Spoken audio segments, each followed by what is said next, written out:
Tapering, what is it? When do we do it? How do we do it? Everyone has their own sort of thoughts around what tapering is and how to do it. And at the most fundamental level, it's a reduction in total training load. So this can either be a reduction in the volume of training or the reduction in the intensity or both. And we have pretty much three levels of tapering and I guess three levels of intensity in racing. We have, our sub 2 hour. Now I'm going to reference mainly, endurance-based events. I'm not thinking about an 800 meter track race. When we have an event less than 2 hours, so for some people this is the half marathon, or I'm really thinking more like a 10k, 5k situation when this is sprint distance triathlon even sits in around here. When we're looking at that, we're looking at a particular intensity which is most probably above your anaerobic threshold. So part of this is really a requirement to exercise at quite a fast speed. So within this, we need to ensure that we are maintaining our fitness-based training up until about 2 weeks before. 1 week would be enough for quite a fit elite individual, and from that fitness training we can come into the sharpening or speed-based work. So in this we're going to be reducing the volume but keeping the intensity relatively high 2 to 3 times a week. It would be, you'd want to complete within a 2-week period, you'd have 5 high intensity sessions and the rest is really just supporting training. 2 to 4 hours is where a majority of people are racing. That's your Olympic distance triathlon through to your half marathon to a marathon for a few people. And within this, you need to make sure you're still maintaining a good level of fitness and conditioning heading through. So it's more about just keeping the consistency of your training, your general schedule Monday through Sunday, and all you're doing is really reducing the overall volume.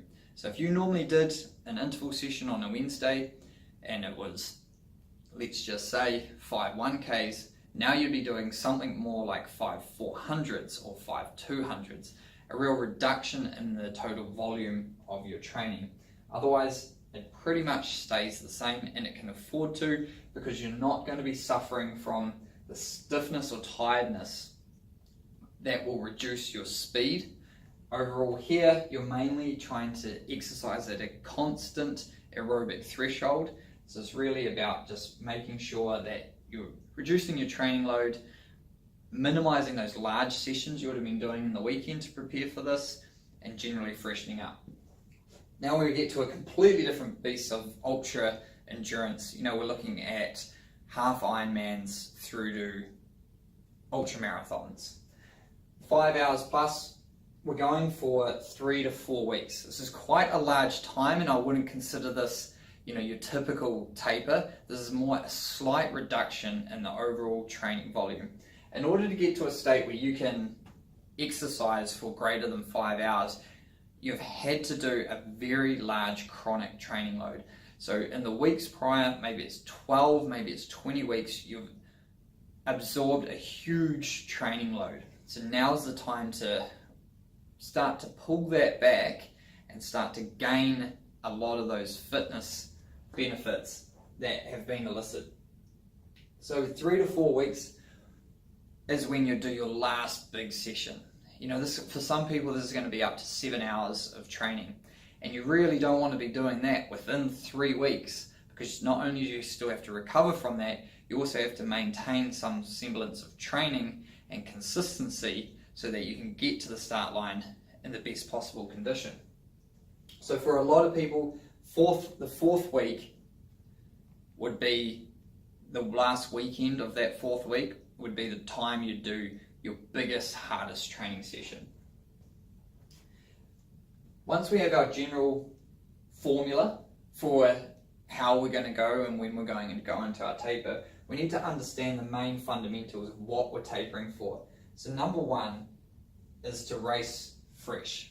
Race well, race fresh, be in the best possible state to elicit the best possible outcome.